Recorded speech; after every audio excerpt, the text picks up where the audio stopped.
नमस्कार, आप सभी का हार्दिक अभिनंदन।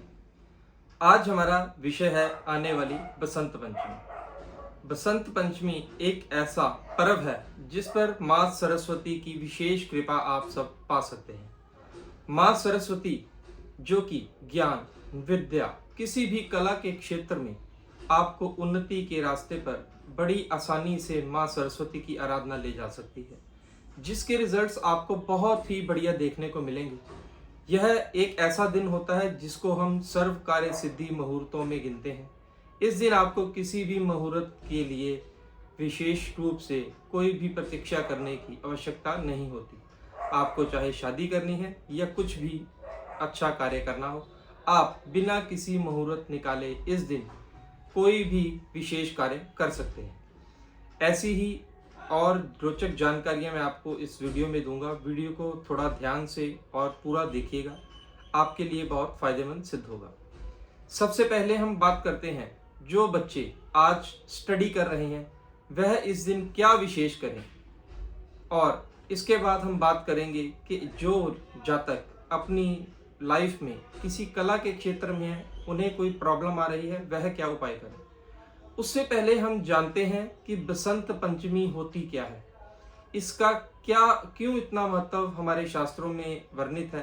पहले हम उसके बारे में थोड़ा जान लेते हैं। बसंत पंचमी यानी कि माघ मास की, जब भी शुक्ल पक्ष की माघ मास आती है तो उसकी पंचमी तिथि को हम बसंत पंचमी में कहते हैं। बसंत को ऋतुओं का राजा कहा जाता है, यह एक विशेष बात है। इस दिन हम कहते हैं कि अब ऋतुएं चेंज होनी स्टार्ट हो गई।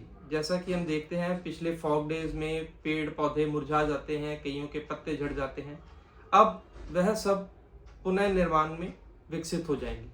ऐसे ही जो जातक किसी भी तरह से अपनी लाइफ में किसी भी प्रॉब्लम से ग्रसित है, अगर इस दिन वह यह विशेष उपाय करेगा तो उसे अवश्य पेड़ पौधों यानी कि प्रकृति की तरह ही उसे भी लाभ जरूर मिलेगा। माँ सरस्वती की विशेष कृपा उस जातक पर भी बरसेगी जो इस दिन यह विशेष उपाय करेगा। अब हम बात करते हैं कि हमें इस दिन क्या क्या करना चाहिए। सबसे पहले कोई भी व्यक्ति हो, चाहे वह छोटा बच्चा हो, विद्या वाला, या कोई कारोबारी, या कोई कला के क्षेत्र का इंसान, सबसे पहले आप माँ सरस्वती की एक अच्छी सी फोटो या मूर्ति का ध्यान रखिए। अगर मूर्ति लें तो अपने यानी कि इस हाथ के मुट्ठी से छोटी होनी चाहिए। कोशिश कीजिए फोटो लीजिए जिसका कोई साइड इफेक्ट नहीं आता। अच्छी सी माँ सरस्वती की कोई भी फोटो लें, गोल्डन फ्रेम जिसका हुआ हो। ऐसी एक फोटो लाकर उसे पीले रंग की चौकी बनाएं, उसके ऊपर पीला कपड़ा बिछा दें चौकी के ऊपर, उस पर माँ सरस्वती की फोटो को विराजमान करें। पीले पुष्पों की माला माँ सरस्वती को अर्पण करें। पूजा के लिए आप कुछ सामग्री पहले ही एकत्रित कर लें, जैसे कि चावल, पान के पत्ते, लौंग, इलायची, कुतरा सुपारी, थोड़ा गंगा जल, एक लोटा उसमें जल, और एक पानी वाला नारियल, मौली जिसे हम कलावा बोलते हैं, वह भी जरूर रखिए। इसके बाद आपको कोई भी पीला प्रसाद जरूर लाना है, क्योंकि माँ को पीला रंग बहुत ही प्रिय है। अब हम बात करते हैं कि पूजा कैसे की जाएगी। आप सारा सामान ले आइए, माँ सरस्वती को धूप दीप से प्रदक्षिणा कीजिए। माँ का बीज मंत्र मैं आपको डिस्क्रिप्शन में दे दूंगा। वैसे जो मुझे माँ सरस्वती का एक मंत्र बहुत ही प्रिय लगता है वह मैं आपको ज़रूर सुनाऊंगा।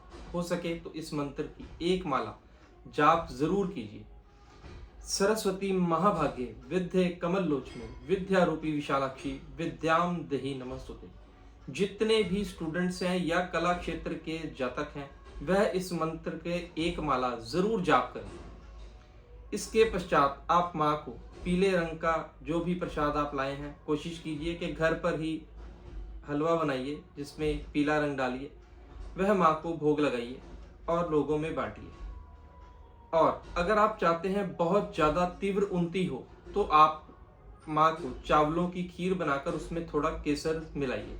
इससे क्या होगा, चंद्र और बृहस्पति को हमने मिक्स किया, यानी कि जिसे हम कहते हैं गज केसरी योग, आपने इस दिन स्वयं निर्माण किया, वह खीर लोगों में बांटिए और स्वयं भी प्रसाद ग्रहण कीजिए। अब जो छोटे बच्चे हैं वह एक उपाय कर सकते हैं।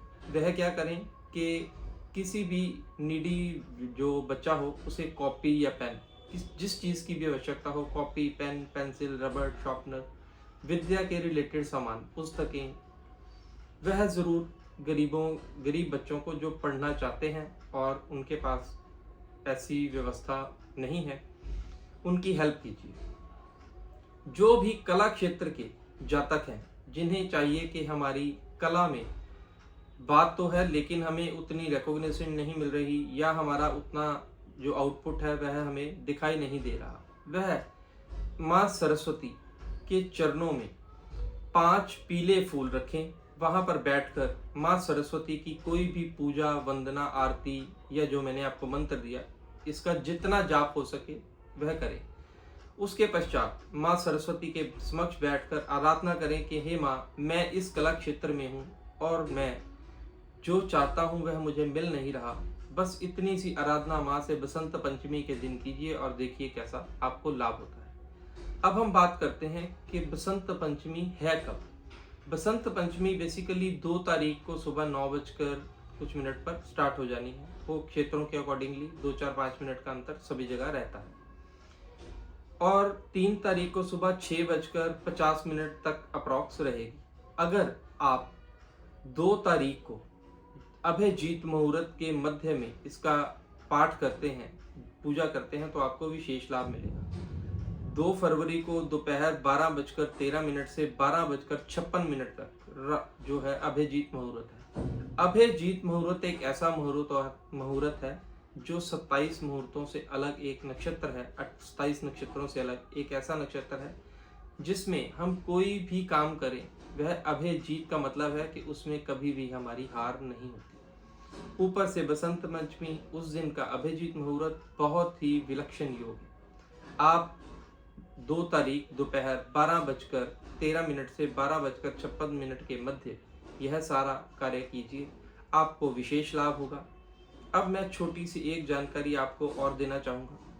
माँ सरस्वती के हाथ में वीणा जो है वह दर्शाती है कि हमें जो किसी भी फील्ड की कला है उसकी जो वीणा की हम मुगत सुनकर मनमुग्ध हो जाते हैं और वह कला को रिप्रेजेंट करती है।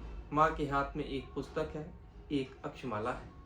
यह सभी चीज़ें किसी न किसी चीज़ को दर्शाती हैं, प्लेनेट वाइज भी और हमारी अकॉर्डिंग टू लाइफ भी।